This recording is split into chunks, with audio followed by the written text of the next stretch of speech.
The sun was hot above the alien marketplace. Dust flew with every step, and the smell of sweat, metal, and sadness filled the air. In the middle of the market, on a wooden platform, slaves were being sold.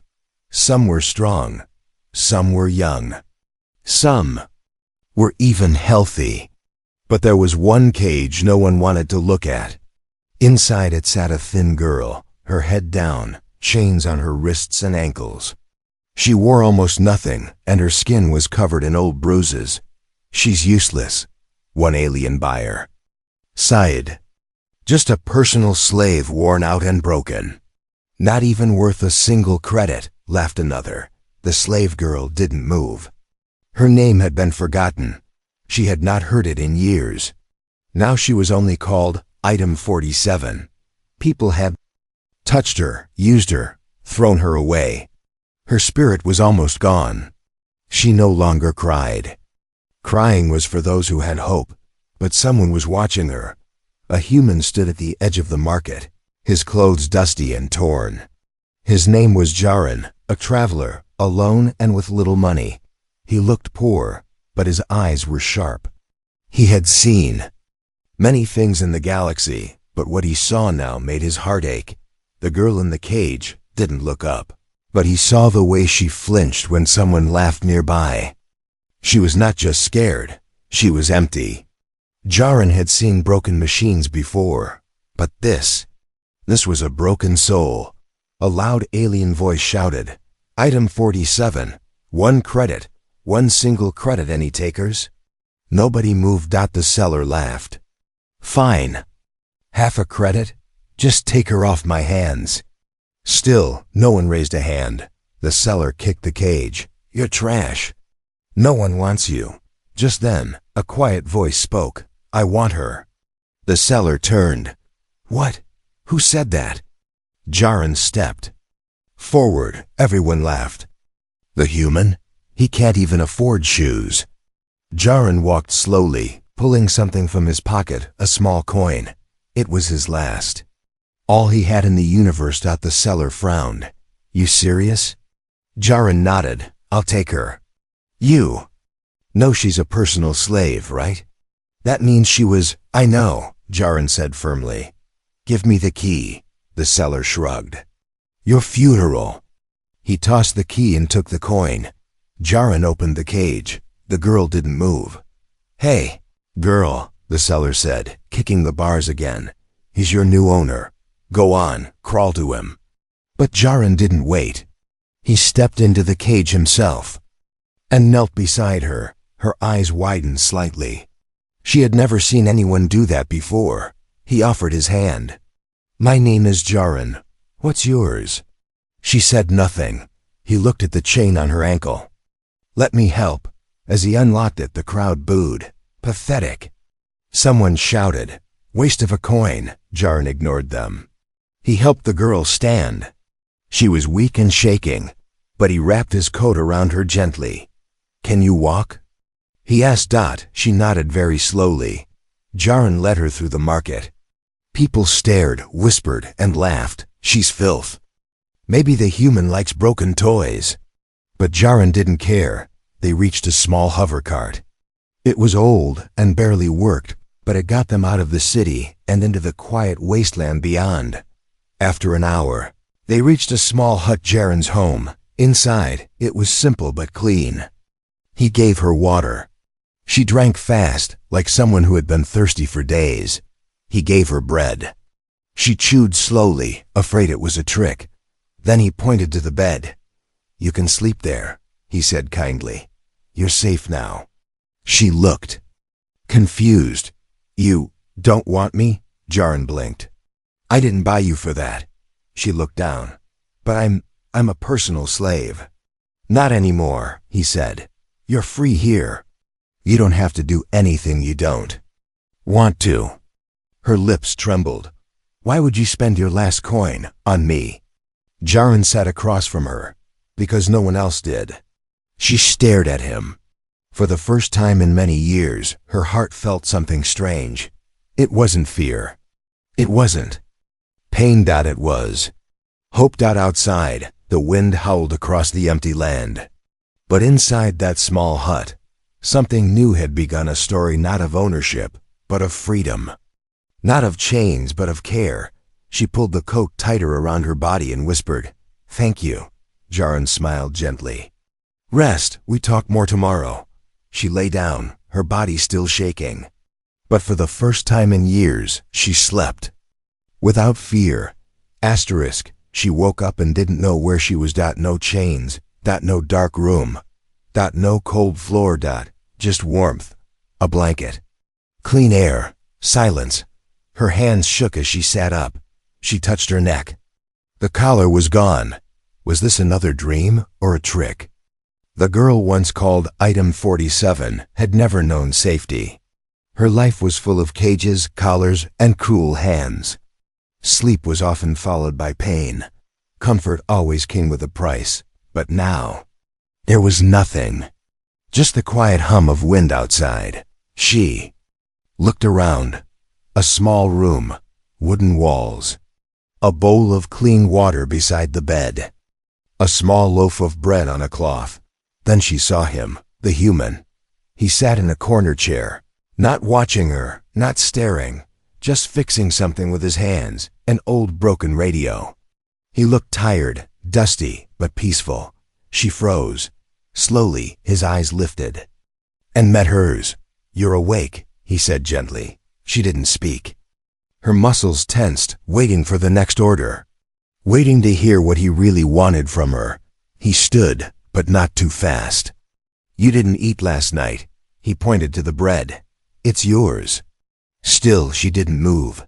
He placed the bread beside her and backed away. "I won't touch you. You're not a slave here." She blinked. The words made no sense. Not a slave? But she had always been one. Her voice was dry, shaky. "What do you want?" "From me?" He looked at her seriously. "Nothing, just rest."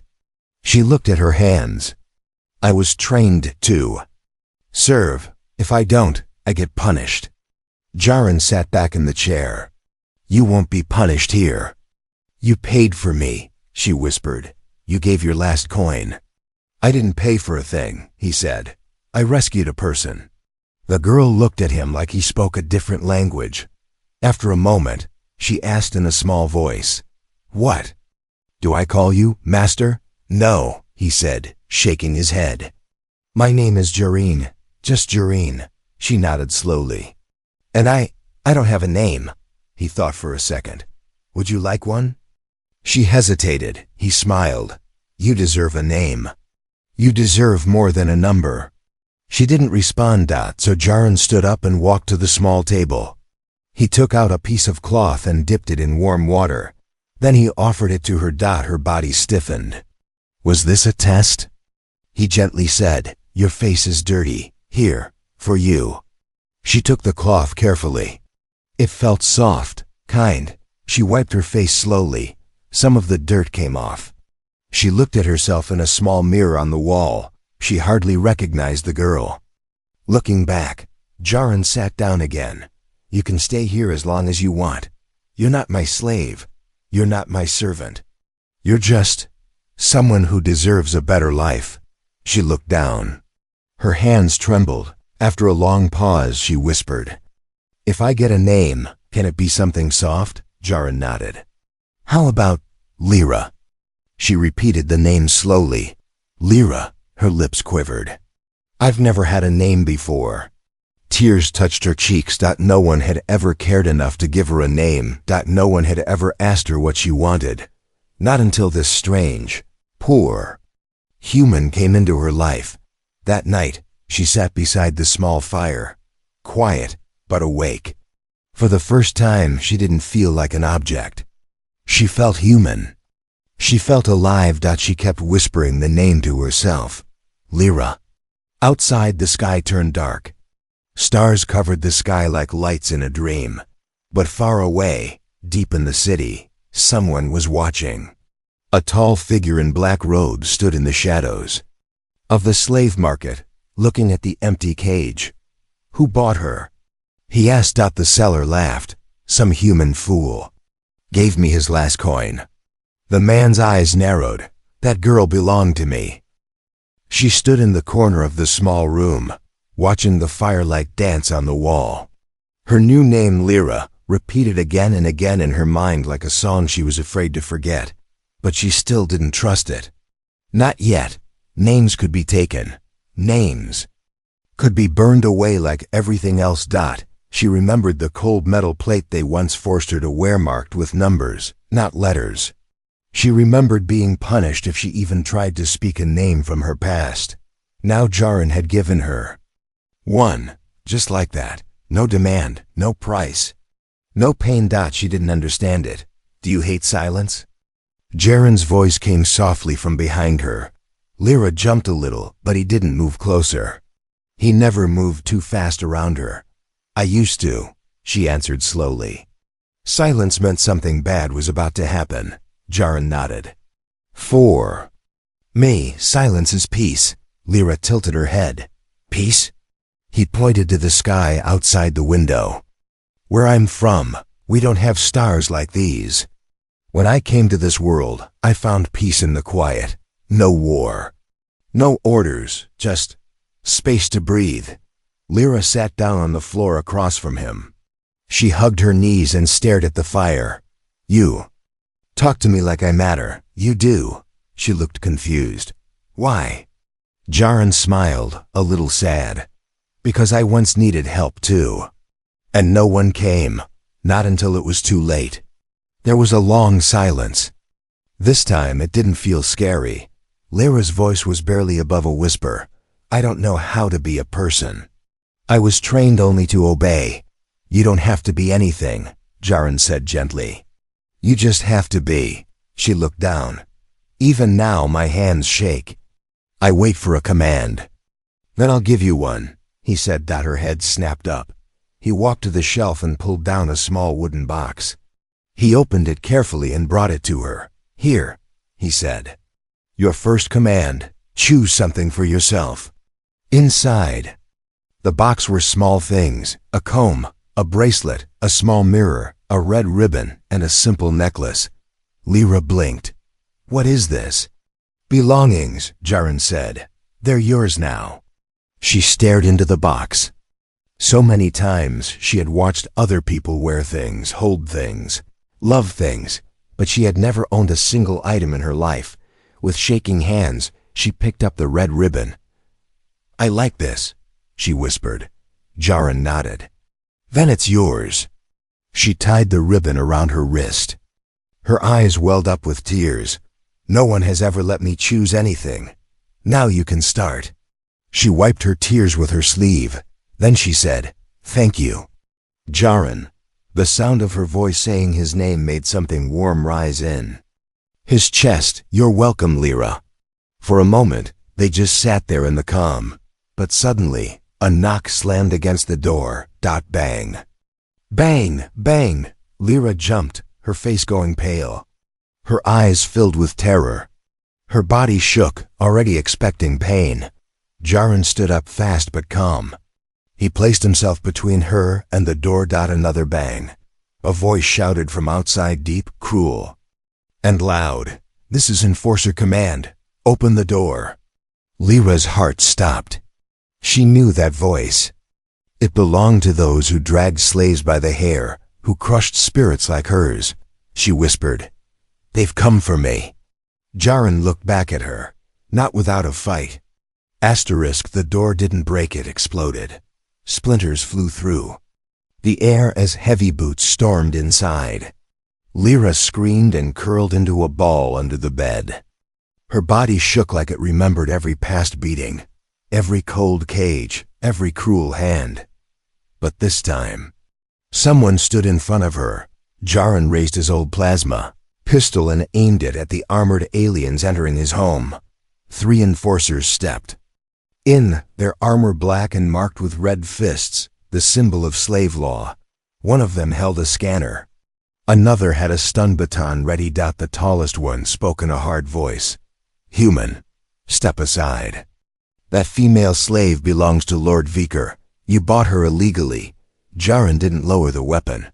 She's not a slave. She's free now. The alien laughed. Freedom doesn't work that way here. She had no price tag, no record. The seller accepted my coin.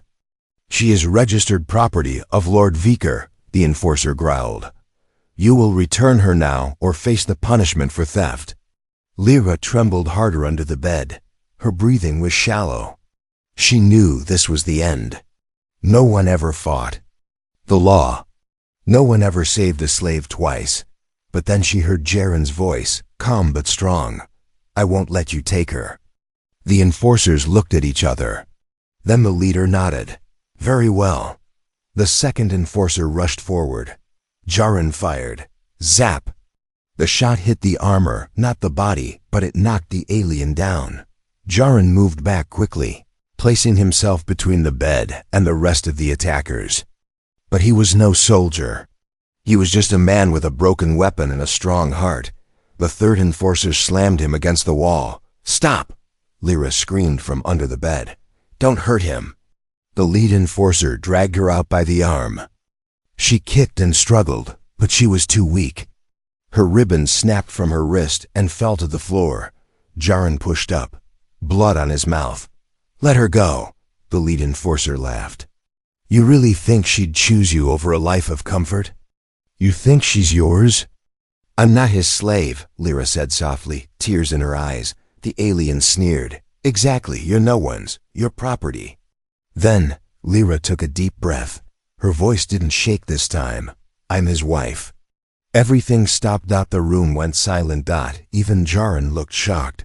What did you say? The lead enforcer asked. We're married, she said louder. You can't take me. I'm not a slave anymore. I'm his wife now. One of the enforcers hesitated. If that's true, the law won't let us separate them, slave or not. But they never registered, the lead one started. Jaren coughed, then stood up, using the wall to support himself. We have a witness, he said. You're all witnesses now. She just made her choice. Lyra looked at Jaren. He nodded slightly. The enforcer stood in silence for a few moments. Then the leader cursed and turned away. This isn't over, he warned. Lord Viker doesn't lose. Then they left, slamming the broken door behind them. Lyra fell to her knees, gasping, heart pounding. Jaren sat beside her and whispered, You didn't have to say that. I know, she whispered back, but I wanted to. He looked at her face, tired, scared, but full of fire. Do you really want to be my wife? He asked, quietly. She wiped her face with a trembling hand. I don't know how. I've never been anything but a slave. Jaren gently reached for the broken red ribbon on the floor and tied it around her wrist again. Then let's learn together. Asterisk, the stars above didn't care about marriage or war. They just blinked quietly as two souls made a promise under their light. Lyra stood under the night sky in a long cloak. Her hands trembled not from fear this time, but from something she had never known before, hope mixed with confusion. Beside her, Jaren lit a small fire outside the ruins of an old stone temple. It had no roof, no walls left. But to them, it was sacred enough. This isn't a real wedding, Lyra said softly. It is if you say it is, Jaren replied. She looked at him. Why are you doing this? You don't even know me. I know enough, he said. I know you were thrown away, hurt, treated like nothing, and I know you're still standing. Lyra looked down at her worn boots. I'm not strong. You chose freedom, Jaren said gently. That takes strength. She smiled just a little. Then I guess we're both foolish and strong. Jaren held out a string, old but clean. I don't have a ring, but we can use this. He tied it loosely around her finger. Lyra's breath caught. No chains, he whispered. Just choice. She looked into his eyes. Then I choose you. They sat by the fire, side by side. No priest, no papers, no music. Just two hearts deciding not to be alone anymore. But far away, a ship was landing. Dark, silent, and full of firepower. Inside, Lord Viker stood tall, surrounded by guards. His eyes burned with anger. "Find them," he growled. "Find the human and bring the girl back, alive if possible, dead if necessary, back at the camp." Lyra tried to sleep, but kept staring at the stars. "Do you think this will last?" Jaren looked up at the sky too. "I don't know, but I'll fight for it," she whispered. "I'm scared." "So am I," he replied. "But you're not alone anymore." They slept side by side, wrapped in one blanket, not as slave and master, not even as husband and wife by law, just as two people. Healing, but morning brought footsteps. A local merchant arrived in a panic. Enforcers came through town asking questions about a human and a girl with a red ribbon. Jaren's heart sank. "They're close," he said. "We can run," Lyra whispered. Jaren shook his head. "No, we hide." They packed quickly and left the temple behind, heading toward the mountain forests. The merchant gave them food and a small data pad. "Here," he said. "Use this to send out a message. Someone out there will help you. Viker's enemies are many." As they moved through the woods, Lyra kept looking back. "We should leave the planet." "We will," Jaren sighed, "but not yet. I need to protect you, and to do that, I need to expose him." The fire was still warm when the soldiers arrived, but Lyra and Jaren were already gone. Boot prints, 2 plates, a tied red ribbon left behind on purpose. Lord Viker picked up the ribbon with slow, angry fingers. He crushed it. "Clever girl," he hissed. "But tricks won't save her now." 2 days earlier, Lyra and Jaren moved through the thick woods, careful with every step. The air was colder, and clouds were beginning to gather. Jaren's datapad glowed faintly in his hand. He had finally cracked into Viker's private network, and what he found made his blood run cold. "Look at this," he whispered. Showing Lyra the screen dot, it showed images of other slaves, scars, names, prices, deaths, dozens, hundreds.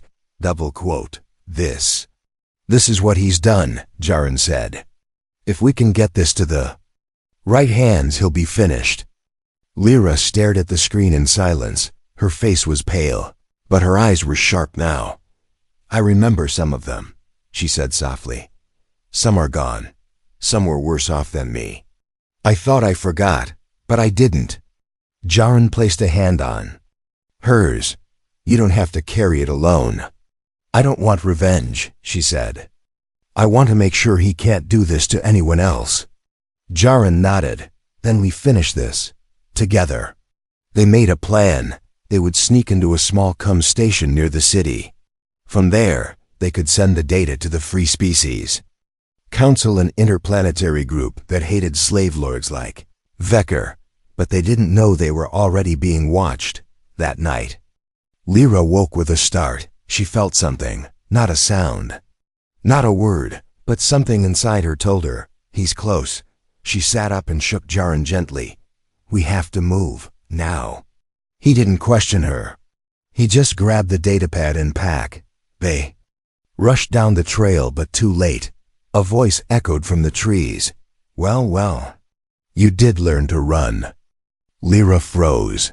That voice, that deep, cold voice from her nightmares. Lord Viker stepped from the shadows, his armor shining in the moonlight. Behind him, 5 armed guards moved into position. Jaren stood in front of Lyra. "We're not afraid of you," Viker smirked. "You should be." He lifted a small device and pressed it. Lyra gasped as her knees buckled. A shock. A memory. Pain shot through her spine like fire. "You think that ribbon made you free?" Viker said coldly. "You were made to obey me. And you always will." Jaren helped her stand. "That part of her is gone. You can't control her anymore." "Oh, but I can destroy her." Viker whispered. He lifted a plasma weapon. And Jaren moved. He fired his old pistol once, twice. Took down one guard. Then another, but there were too many. Viker aimed again. Nitrogen monoxide. Lyra screamed. She grabbed a fallen stun baton and struck one of the guards hard. Her body moved like instinct, like survival. Then she dove toward Jaren as Viker. Fired. Boom. The blast hit the ground inches from them, throwing both into the mud. Lyra coughed, blood on her lips. Run, Jaren held her close. I'm not leaving you. Suddenly, a voice came from Jaren's datapad, loud, robotic and clear. Message sent. Upload complete. Viker's eyes widened. No. On the screen, his crimes were being transmitted across the galaxy. Lyra smiled through the pain. We win. Viker screamed and fired again, but a new sound filled the airships. Silver, fast and marked with the seal of the Council. Soldiers dropped from the sky. Drop your weapons. A voice shouted. Veker, you are under arrest. Asterisk, the chains were gone. The fear was gone. But the scars, those stayed. Lyra stood in front of the mirror, touching her face softly. Not to check for marks, but to remind herself this was real. No collar. No number. No master. She was free, but more than that, she was seen. 1 month later, the small cottage on the quiet hill was theirs now. Built by Jaren's hands. Chosen by Lyra's heart, she spent her mornings tending the garden. She liked the feeling of dirt under her nails because it was hers. Not forced. Not filthy. Hers. Jaren sat outside with a small toolbox, fixing an old solar heater. You're getting better at planting, he called out with a smile. Lyra smiled back. I'm learning. You're not the only one who can fix broken things. Jaren paused and looked at her with soft eyes. You were never broken, he said. She looked down. That I was lost. Then we found each other, he replied. The galaxy had changed fast after Viker's arrest. His name, his crimes, his face spread across every system. The Council shut down his trade lines, froze his funds, and freed hundreds of slaves. But not all wounds could be fixed with laws. Lyra had to heal in pieces, sometimes. In the night, she would still wake up gasping. Sometimes she would reach for chains that were no longer there. But every time Jaren would whisper the same words. You're safe. I'm here. And every time she'd slowly fall back asleep, wrapped in arms that never once hurt her. That morning, something strange arrived. A letter from the Council. A medal for Jaren. An official document declaring Lyra fully recognized as a free citizen with all rights protected. At the bottom was her name, written clearly. Lyra Vayan. She stared at it for a long time. I have a last name now, she whispered. Jaren chuckled. Vayan was my grandmother's. It means hope after fire in Old Earth tongue. Lyra's eyes filled with tears. It suits me. That evening, they walked to the edge of a cliff where the stars were clear and endless. Lyra took a deep breath and said, Do you remember what I told those enforcers? That we were married? Yes, she turned to him. I lied that day, but now I want to make it true. Jaren blinked, surprised. Are you sure? She nodded. Not because I owe you. Not because you saved me. But because you saw me. You waited. You never asked for anything. And still, you gave me everything. Jaren took her hand gently. Then let's do it right this time. Later that night, in front of only the stars and the wind, they said their vows again. No chains, no cages, no more pretending. Just a girl who once had no name. And a man who spent his last coin not to own her, but to give her back to herself. Lyra stood beside Jaren, on the hill as the stars blinked above them. People once whispered that she was a slave. Now they spoke of her bravery, not because she fought with weapons, but because she learned how to walk for the first time, not behind someone, but beside someone who loved her,